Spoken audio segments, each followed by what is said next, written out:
Hello student, welcome back to my YouTube channel. तो चलिए, present continuous tense में हमने आपको पिछली क्लास में बता दिया था कि प्रेजेंट कंटीन्यूअस टेंस का पहचान क्या होता है, और सहायक क्रिया भी बताया गया था आपको, जिसे हम इंग्लिश में कहते हैं helping verb, is am are.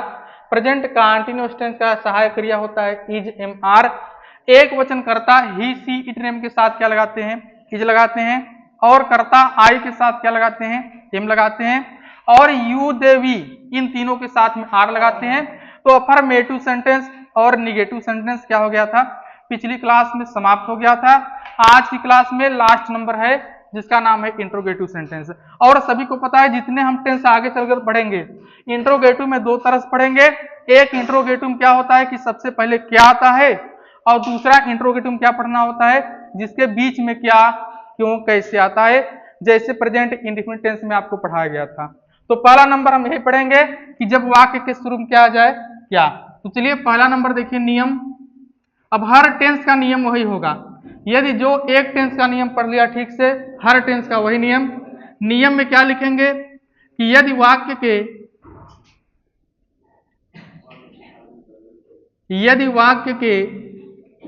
शुरू में यदि वाक्य के शुरू में यदि वाक्य के शुरू में क्या शब्द आ जाए,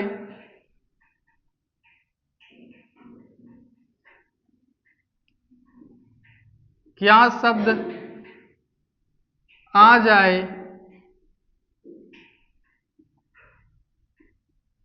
आ जाए तो अनुवाद करते समय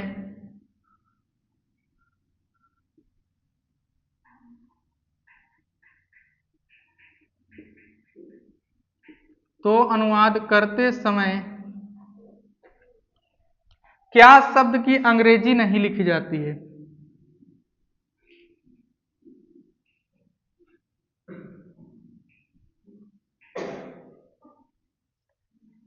क्या शब्द की अंग्रेजी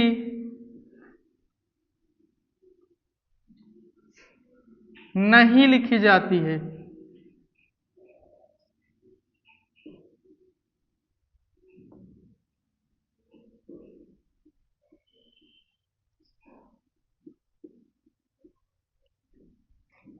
तो यदि वाक्य के शुरू में क्या शब्द आ जाए तो क्या शब्द की अंग्रेजी नहीं लिखी जाती है।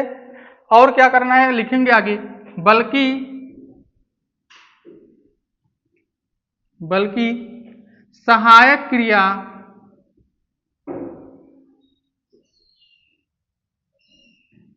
बल्कि सहायक क्रिया इज एम आर का प्रयोग बल्कि सहायक क्रिया इज एम आर का प्रयोग कर्ता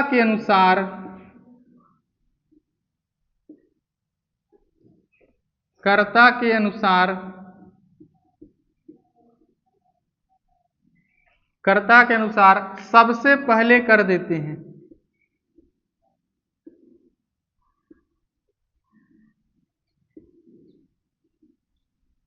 सबसे पहले कर देते हैं।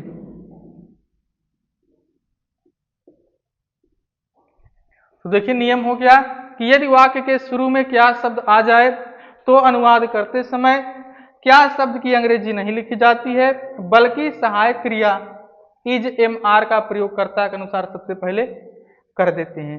यही लिखना है आपको कि यदि वाक्य के शुरू में जब क्या आ जाता है तो क्या शब्द की अंग्रेजी हम नहीं लिखते हैं। क्या शब्द की अंग्रेजी क्या होता है, वाट नहीं लिखेंगे, बल्कि क्या लिखेंगे, इज एम आर। तो चलिए, जैसे पहला नंबर दिया गया है, पहला नंबर किताब में दिया गया है, इसका उदाहरण।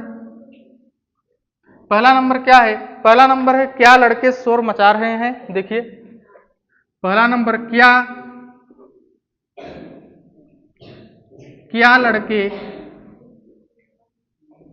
शोर मचा रहे हैं।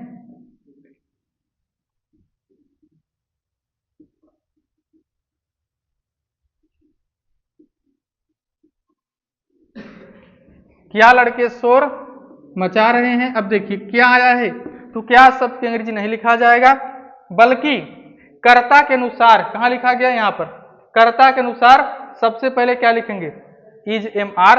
तो लड़के बहुवचन है, बहुवचन साथ क्या लगाते हैं, आर, ए आर ई, तो लिखेंगे are the boys, are the boys. अब उसके बाद क्या लिखेंगे, शोर मचाना, तो शोर मचाना का होगा मेकिंग अ नॉइज, तो are the boys making a noise. बस ऐसे ही आपको ट्रांसलेशन करना है।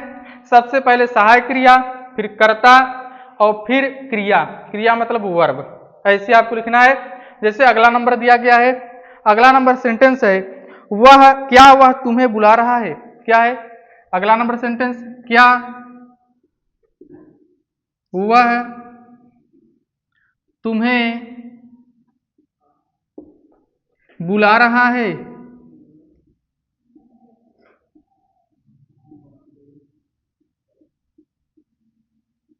देखिए क्या वह तुम्हें बुला रहा है। अब वह बताइए हमारा क्या है, कर्ता, और कर्ता एक वचन है, इसलिए किसका प्रयोग करेंगे हम, इज का प्रयोग करेंगे। लिखेंगे इज, उसके बाद ही, अब उसके बाद लिखेंगे वर्ब, वर्ब का मतलब बुलाना, इज ही कॉलिंग, काल में आईएनजी जोड़ेंगे कॉलिंग, और तुम्हें, तुम्हें का इंग्लिश होगा यू। अगर हमने आपको बताया था कि बीच में जब तुम्हें उसे हमें आ जाए तो उसका अंग्रेजी लिखवाया गया था, अगर बीच में यहाँ पर उसे आ जाता तो उसे का इंग्लिश होता है हिम, हमें का अस, तुम्हें का यू, मुझे का मी, ये सब आपको लिखाया गया था। क्या हुआ, तुम्हें बुला रहा है, इज ही कॉलिंग यू। चलिए अगला नंबर सेंटेंस, अगला नंबर सेंटेंस है, क्या लड़के अपना पाठ याद कर रहे हैं। चलिए तीसरा नंबर, क्या लड़के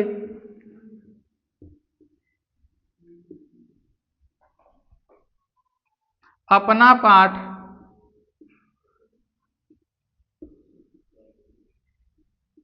क्या लड़के अपना पाठ याद कर रहे हैं।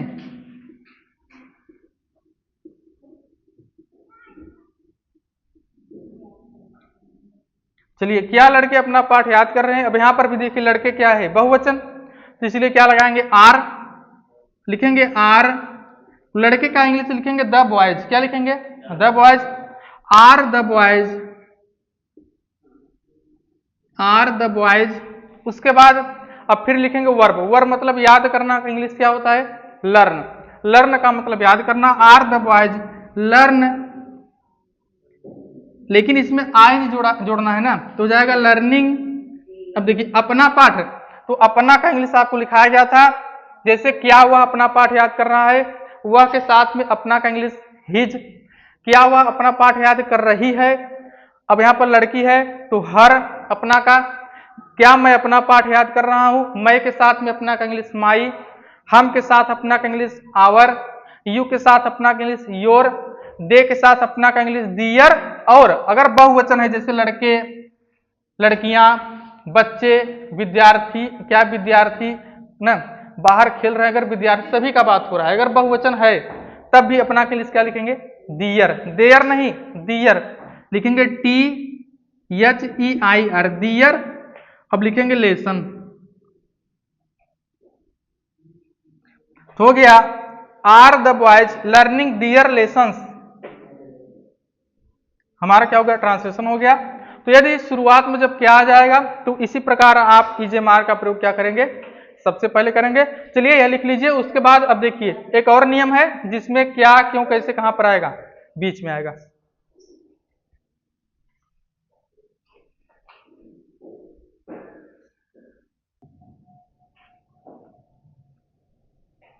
चलिए दूसरा नंबर देखिए, इंट्रोगेटिव सेंटेंस का दूसरा नंबर है, यदि वाक्य के बीच में प्रश्नवाचक शब्द क्या, क्यों, कैसे, कब, कहां, किसे आ जाए तो अनुवाद करते समय इनकी अंग्रेजी सबसे पहले लिखी जाती है।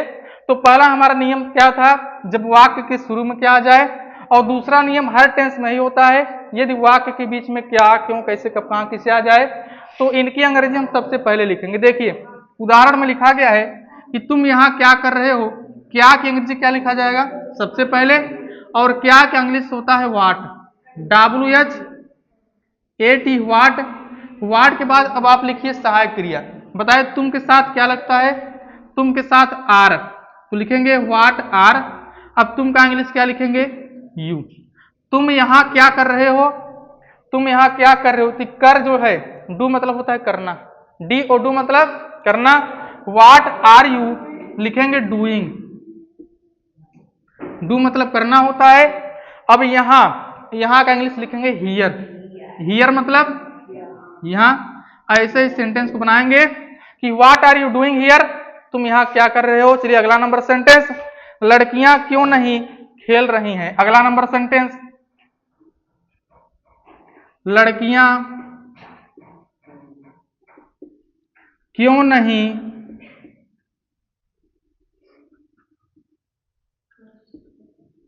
लड़कियां क्यों नहीं खेल रही हैं, लड़कियां क्यों नहीं खेल रही हैं। तो सबसे पहले क्यों का इंग्लिश क्या लिखेंगे, क्यों का इंग्लिश लिखेंगे वाई, WHY। लड़कियां बताइए एक वचन है कि बहुवचन, बहुवचन। वाई आर लिखेंगे the girls, why are the girls, लड़कियां क्यों नहीं खेल रही हैं। अब देखिए अगर नहीं है तो पहले आप नॉट लगाएंगे, नहीं का इंग्लिश नॉट लिखिए, अब लिखिए खेलना की इंग्लिश। तो खेलना का होता है प्ले, लिखेंगे प्ले PLY, जोड़ दीजिए ING, तो हो गया कि why are the girls not playing, लड़कियां क्यों नहीं खेल रही हैं। चलिए अगला नंबर सेंटेंस, अगला नंबर है तुम किसे बुला रहे हो। अगला नंबर, तुम किसे बुला रहे हो,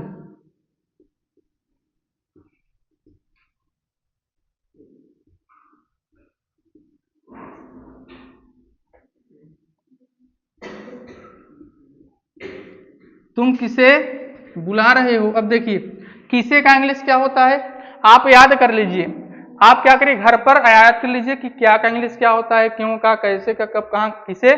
तो किसे का इंग्लिश हमने लिखाया था WHOM, WHOM। इसे पढ़ते हैं हुम, क्या पढ़ेंगे हुम का मतलब किसे। अब तुम बहुवचन है तो लिखेंगे हुम आर, अब लिखेंगे यू। अगर इसमें नहीं होता तो यू के बाद नॉट लगाते, नहीं नहीं है तब बुलाना के इंग्लिश क्या लिखेंगे कॉल, हुम आर यू कॉलिंग, तुम किससे बुला रहे हो, CALL, जोड़ देंगे ING, हो गया हुम आर यू कॉलिंग, तुम किसे बुला रहे हो। ऐसे ही आपको सेंटेंस बनाना है। चलिए अगला नंबर, अगला नंबर तुम क्या ढूंढ रहे हो। चलिए अगला नंबर,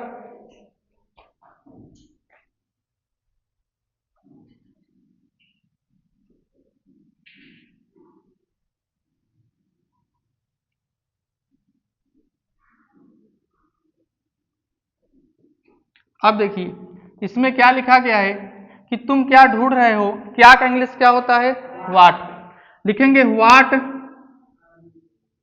अब तुम क्या है बहुवचन तो लिखेंगे आर, तुम का इंग्लिश लिखेंगे यू। अगर इसमें नहीं होता तो सब्जेक्ट के बाद नॉट लगाते। ढूंढना का इंग्लिश होता है सर्च, सर्च का मतलब ढूंढना, तो लिखेंगे सर्च SEARCH, सर्च में जोड़िए ING, हो गया सर्चिंग, सर्चिंग। तो सर्च का मतलब ढूंढना होता है, तुम क्या ढूंढ रहे हो, व्हाट आर यू सर्चिंग। चलिए अगला नंबर सेंटेंस क्या है, अगला नंबर है कि नौकर वहां क्या कर रहा है।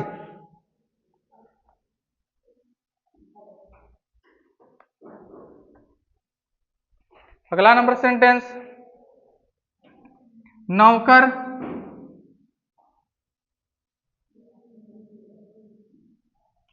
नौकर वहां क्या कर रहा है।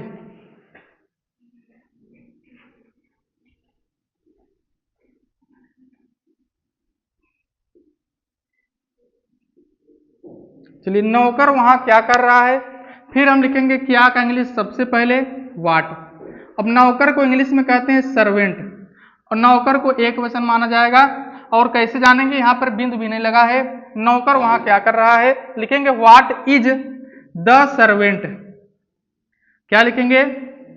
द सर्वेंट लिखेंगे। व्हाट इज द सर्वेंट, नौकर वहां क्या कर रहा है? VENT। चलिए हो गया व्हाट इज द सर्वेंट। अब देखिए करना का इंग्लिश क्या होता है? डू। डू मतलब करना। What is the servant doing. अब वहां का इंग्लिश क्या होता है? देयर। देयर का मतलब वहां होता है THERE। देयर का आपको अलग से प्रयोग भी पढ़ाया गया है, और वहां का इंग्लिश भी देयर होता है, और यहाँ का इंग्लिश क्या होता है? हियर। तो हो गया इसका ट्रांसलेशन कि what is the servant doing there, नौकर वहां क्या कर रहा है। अगला नंबर है कि राम का भाई कहां सो रहा है। चलिए देखिए अगला नंबर सेंटेंस, राम का भाई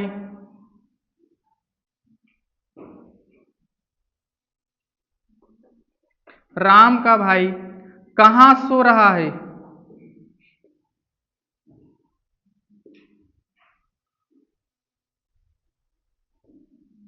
चलिए राम का भाई कहां सो रहा है। सबसे पहले हम कहां का इंग्लिश लिखेंगे। वो कहां का इंग्लिश क्या होता है? वेयर। WHERE। राम का भाई एक वचन बहुवचन कैसे जानेंगे? राम का भाई एक वचन है, और कैसे अगर आप जान नहीं पा रहे, यहां पर देखिए बिंदु नहीं लगा है, एक वचन है राम का भाई, मतलब राम का कोई भाई होगा, तो लिखेंगे वेयर इज। आप जब ना जान पाए यहां पर देख लीजिए, बिंदु जब नहीं लगा है तो एक वचन वेयर इज। यदि आप जिसे ट्रांसलेशन में आ जाए राम का भाई, उसके बाद राकेश का भाई, अगर ऐसा आ जाए तो लिखिए इसका इंग्लिश क्या होता है। इसमें सब्जेक्ट यही है यहां से यहां तक। राम का भाई का इंग्लिश होगा वेयर इज, लिखेंगे राम, यहां पर लिख दीजिए यस, ऐसे राम्स ब्रदर। जो का है राम का भाई, तो का इंग्लिश यहां पर यस लगा देंगे, यही है का इंग्लिश। राम का भाई राम्स ब्रदर। सीता का भाई लिखेंगे सीताज ब्रदर। अगला नंबर ऐसे जिसका नाम होगा राकेश का भाई राकेश, फिर उसके बाद अंत में फिर यस लगाएंगे, ऊपर कामा, और फिर क्या लिखेंगे? ब्रदर। तो यदि नाम आ जाए और यहाँ पर कुछ लिखा हो तो यहाँ पर यस लगाना होगा। वेयर इज राम्स ब्रदर मतलब राम का भाई। अब क्या लिखेंगे? सोना। तो सोना का क्या होता है? Sleeping. Where is Ram's brother sleeping. याद कर लीजिए, जब ऐसा इंग्लिश में आ जाए तो यहां से यहां तक ऐसे ही लिखेंगे, यहां पर यस लगा देंगे, और वही का क्या हो जाएगा? इंग्लिश। राम्स ब्रदर मतलब राम का भाई, लिखेंगे यहां पर स्लीपिंग, SLEEPING। हो गया where is Ram's brother sleeping मतलब राम का भाई कहां सो रहा है। तो क्या हो गया? देखिए हमारा प्रेजेंट कंटीन्यूअस टेंस इंट्रोगेटिव था। इंट्रोगेटिव में एक नियम क्या था? जब शुरू में क्या आ जाए, और अगला नंबर नियम क्या है? जब बीच में क्या क्यों कैसे आ जाए। अब अगला नंबर और अगले दिन हम पढ़ेंगे जिसका नाम क्या होगा? Present perfect tense. उसके बाद जब प्रेजेंट परफेक्ट टेंस खत्म होगा फिर पढ़ेंगे प्रेजेंट परफेक्ट कंटीन्यूअस टेंस, और प्रेजेंट टेंस क्या हो जाएगा? पूरा समाप्त हो जाएगा। तो चलिए अब अगली क्लास में हम पढ़ेंगे। आज के लिए बस इतना ही।